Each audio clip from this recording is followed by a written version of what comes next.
The final topic for this unit will be found on this lower left corner here of this mind map. So we're going to look at migration in America, and the one thing that all three of these migrations have in common is that they all occur in the 20th century. So just to recap, we've covered Western expansion and its impact on Native Americans. We've looked at how immigration has changed American society throughout history, and now we're just going to look at a couple smaller migrations that take place in the 20th century. So here we go. Let's start with this one. Okay, so if you take a look at this chart, you'll notice that something's happening. And you're going to have to read it from the bottom up. 1890 starts on the bottom. Work your way up. You'll notice that the urban population of this group of people is growing. You can see it also growing in percentage, and you see that the rural population is starting to fall. Now, who are we talking about here? We're talking about African Americans. So something's happening. They're moving around the country, and they're moving to urban areas in greater numbers. We're going to have to explore why. This chart, we can see the impact of that migration. So take a look at some of the data. Comparatively, you can see how much they gain in this 56-year span. So we get that number 56, take 1922, subtract it from 1866, you get 56 years. So the number of homes owned greatly increases, farms operated, businesses conducted. The amount of wealth that the African American community is able to gain also jumps massively. The educational progress begins to surge upwards as well. So why is this happening? Well, this is all connected to something called the Great Migration. So early in the 20th century, starting with World War I, African Americans leave the South in large numbers and they head to the North, but in particular, they head to northern cities, because that's where the opportunity is. So interestingly, much like immigrants who have come over to America in the last few decades of the 19th and early 20th century, they're heading to cities, as are African Americans, because again, that's where the opportunity is. So here's the statistics or the information about the Great Migration. What was it? The movement of 4 million African Americans from the rural South into northern cities. Why is it happening? Two reasons. First, life in the South is deplorable if you're a black American. There's racial discrimination, there's Jim Crow, there's the violence of the Ku Klux Klan, you don't have the ability to exercise the right to vote, and there's just an overall lack of economic opportunity. However, there's something that happens at one particular moment in time that now causes African Americans to go north, and that something is World War I. So starting in 1916, America begins to ramp up wartime production. It begins to start making weapons. It begins to start making other supplies that are necessary for war. And enlistments in the military grow. Well, this creates a shortage of labor, and it creates opportunities for African Americans to step into lines of work that they previously had not been in. It also enables them to get more money in their pockets for the first time and escape some of the really crappy manual labor, farm labor jobs that they had in the South. So this cartoon just simply shows you some of the reasons why African Americans would be going north. Notice here you see a lynching victim. They're trying to escape that limited opportunity and that persecution or oppression that they face. And then when African Americans go north, this is what you would see. You would see an African American working on an assembly line in a factory, doing an industrial style job. And this is good. This means more money for them, more money in their pockets, more money for the African American community. Now, one of the major impacts of the Great Migration is going to be the Harlem Renaissance. And we'll talk about that in a moment. But that's not going to be the only impact. So let's go over the impacts of this migration. First, African Americans are able to get economic and political opportunities, like the right to vote, that were denied to them in the South. So they have the right to vote under the Constitution, the 15th Amendment, but the southern states are discriminating against them, using grandfather clauses and poll taxes and literacy tests. But in the North, they are able to vote. Those things don't exist in the North. Economic wealth is created within the African American community. Wealth then enables better education and you can pass on that wealth from generation to generation. However, the North is not all milk and honey. There's some bad stuff that still takes place in the North. There are race riots that take place as tension with the white population mounts in some northern cities. Banks will not let black people move into certain neighborhoods. They will just deny them a mortgage to try to preserve like a white-only area of a city or a town.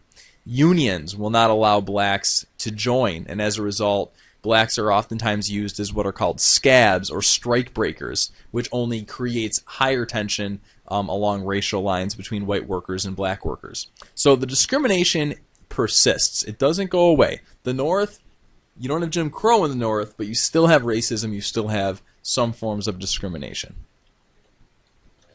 But the big one here, the big impact of the Great Migration is the Harlem Renaissance. This comes about because African Americans are concentrated in urban areas for the first time in their history. Prior to this, African Americans had been spread out in the rural South. It was a very isolated lifestyle. But when you bring thousands of people together in a city now they're able to talk, they're able to share ideas, they're able to collaborate. And out of this collaboration comes a new cultural movement, a movement to celebrate black culture called the Harlem Renaissance. And it is very much associated with the decade of the 1920s. So the Harlem Renaissance is an intellectual movement that produces black literature, black music, black art, black theater. These are things that a lot of white Americans don't think blacks are capable of producing. Certainly not anything that would compete with what white artists or white authors have produced. So it's an important moment in African American history because they're proving we are just as good as you. We can produce what we would call high culture. High culture would include things like this, just the same as the white race.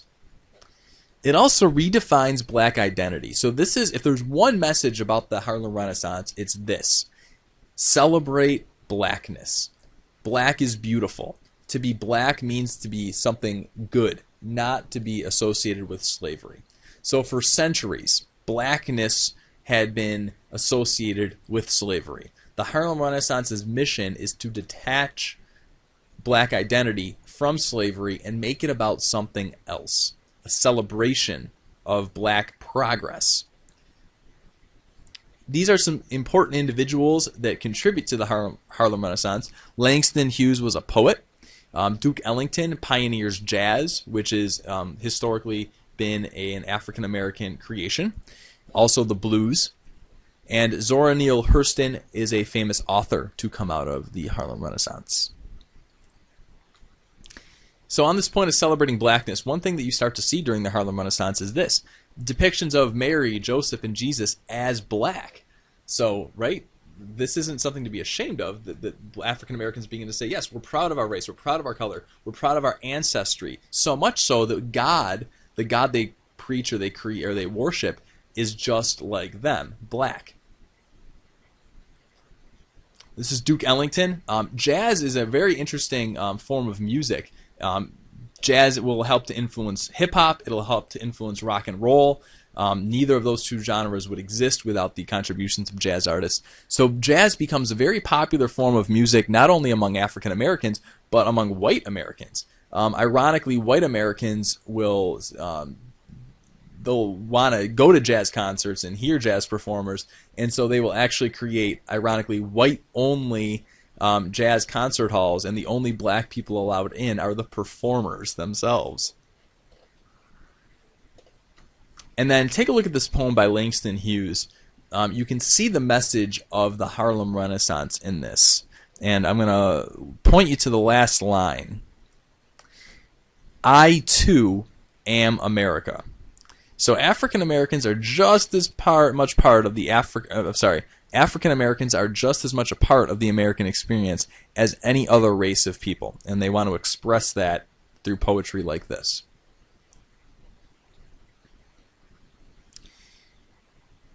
Okay, so moving on to our next migration, the Dust Bowl.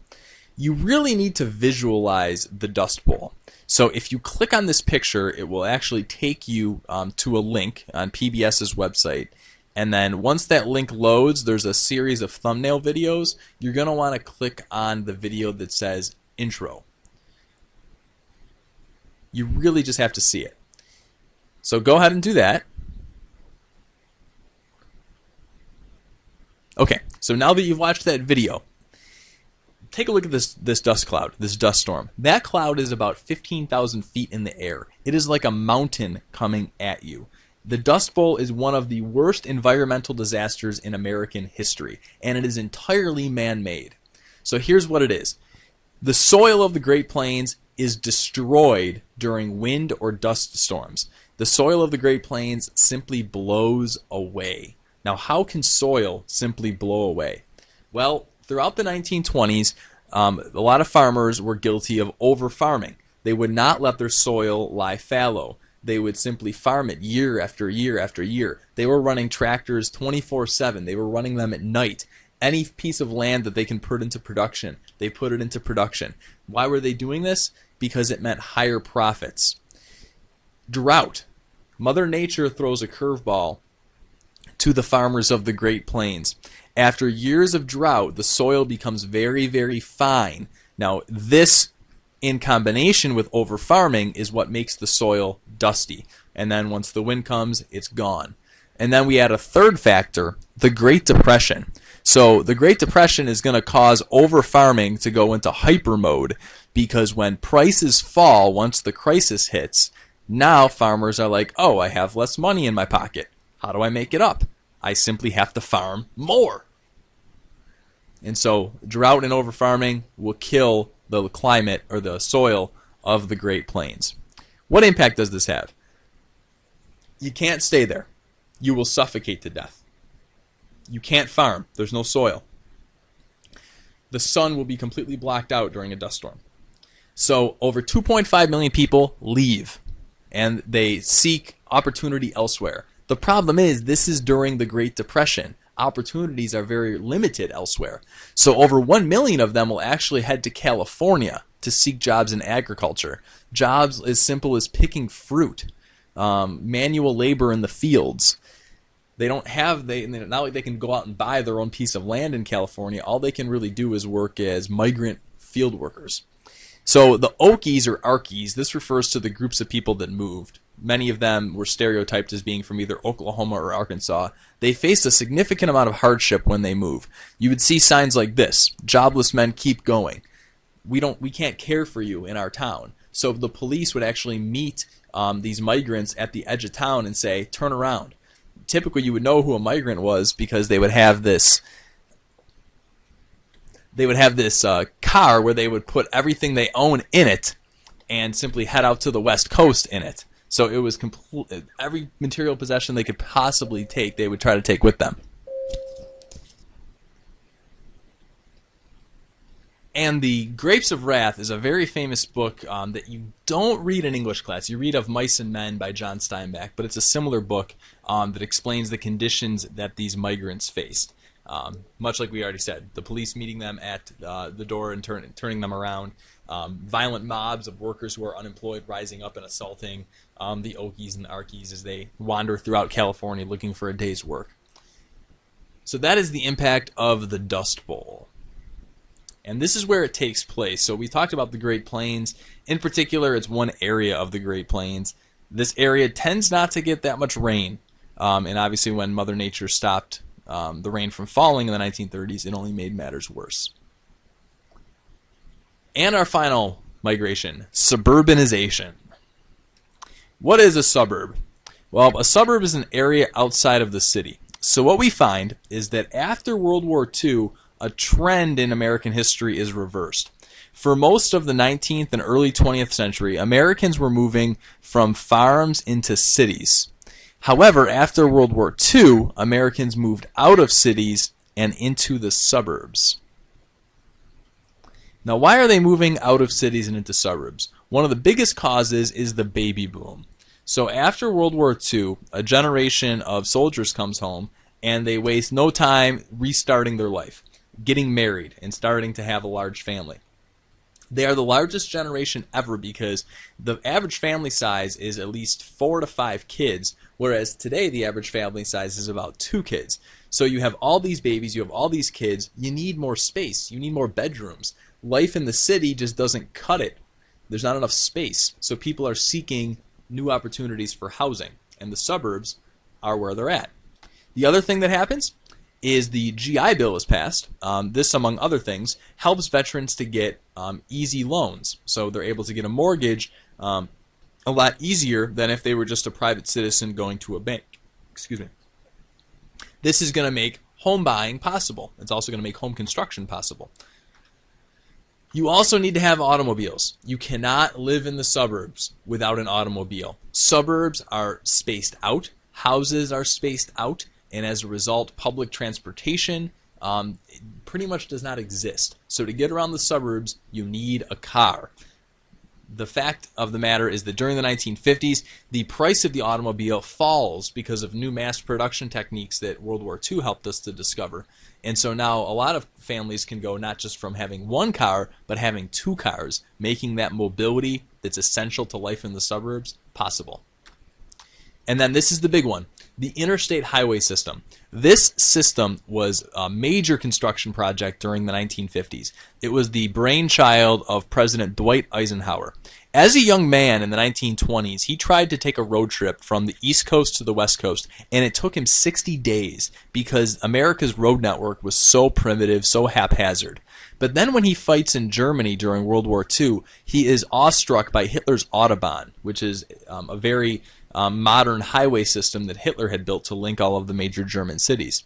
When Eisenhower becomes president in the 1950s, he launches this project to link every major American city with this highway network paid for by the federal government.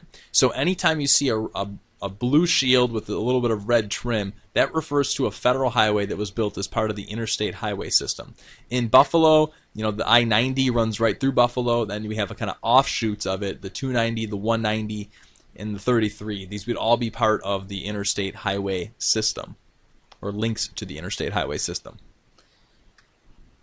And there's a little bit of a dark side to suburbanization. As the Great Migration, which we talked about a few minutes ago, keeps going, white flight begins to occur. So as blacks are moving into the cities, white people are beginning to move out because of just racial attitudes.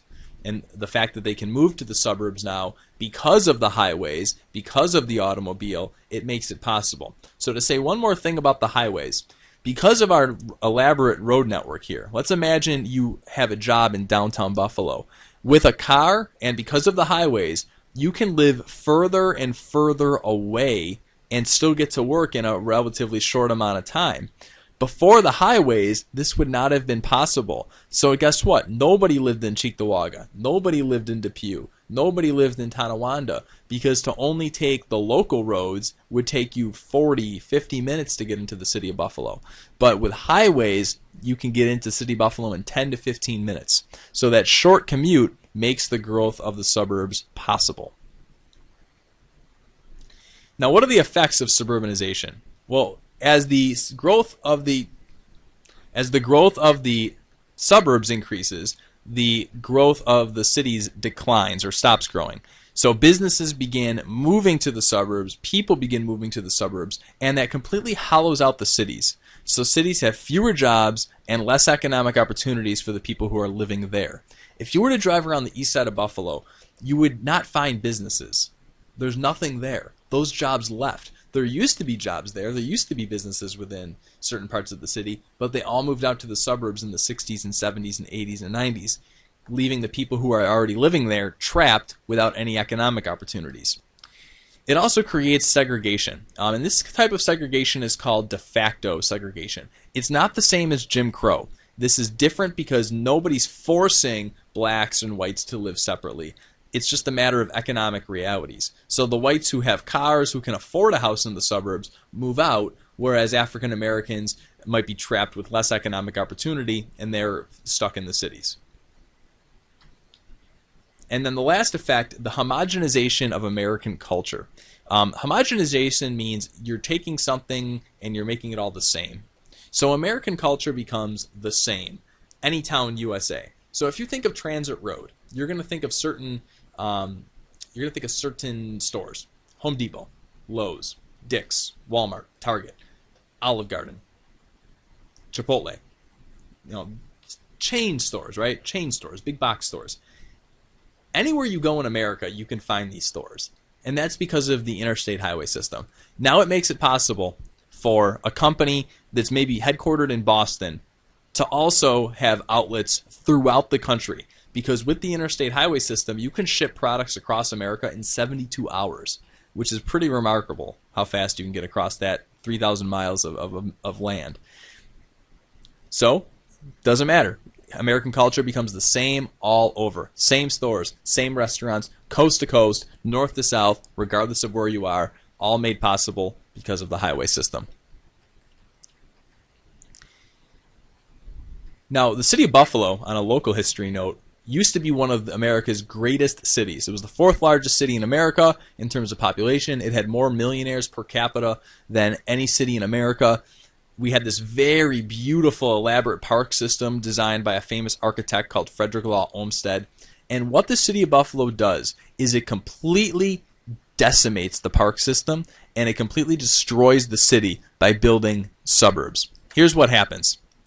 We take this beautiful parkway called Humboldt Parkway, which goes through the east side of Buffalo. This parkway would have actually connected all the way to Delaware Park. So on this map, this is Delaware Park, or you could call it the Central Park of Buffalo. You got these parkways that go all the way throughout the city. These parkways connect people in different neighborhoods with this park. So regardless of where you are in the city, there's always a park near you. This was Olmsted's genius. It was to kind of bring the park to the city. Not people to the park, but the park to the city. So these parkways make a very, very attractive spot to build highways because nobody's living there. You don't have to demolish any houses. You don't have to worry about taking land from someone. It's a public park, and people just can take it. So what they do is they take Humboldt Parkway and they build the 33 or the Kensington Expressway, completely destroying this beautiful parkway and completely destroying the value of these houses. They also take Delaware Park and they cut a highway right through it. Now, this was the scene of a tragic accident just this year when somebody went off the road in Delaware Park and struck and killed a mother walking with her children and critically wounded one daughter and killed the son, the 3-year-old son who was walking with his mother. So why there's a highway through the park, through one of the most beautiful areas of America, of the city, is beyond me, but this is what happened in the 50s and 60s. Also, that people could move to the suburbs and get in and out of the city quick. And then along Buffalo's waterfront, we have the Skyway and the 190. Again, both are intended to connect the suburbs with the city. However, what these highways did is they cut off people's access to the waterfront. So if you want to go down to the waterfront, you have to either go over or under a very, very ugly highway. And so people, that destroys the natural beauty, that destroys the natural landscape. So Buffalo was a victim of this suburbanization trend. So the city was really killed by this development. And the suburbs grew and the suburbs prospered, but the city began to die. Now, thankfully, right now we're kind of experiencing a turnaround. The city is growing again as millennials, people in your generation, are seeking out opportunities in the city. And there's actually been talk in Buffalo of tearing down this highway right here, the Skyway. It would be really, really expensive. We're talking $500 million. But it's interesting that people proposed it because it's that ugly and it's that much of a monument to how bad decisions can destroy a city. So that ends this lecture on migration. Please make sure you study this very well. I will give you a hint. The midterm exam, there is an essay on it, and it will be based on this unit. So it'll either be Western expansion, Native American history, immigration, or some of the migration examples that we just covered. Thank you.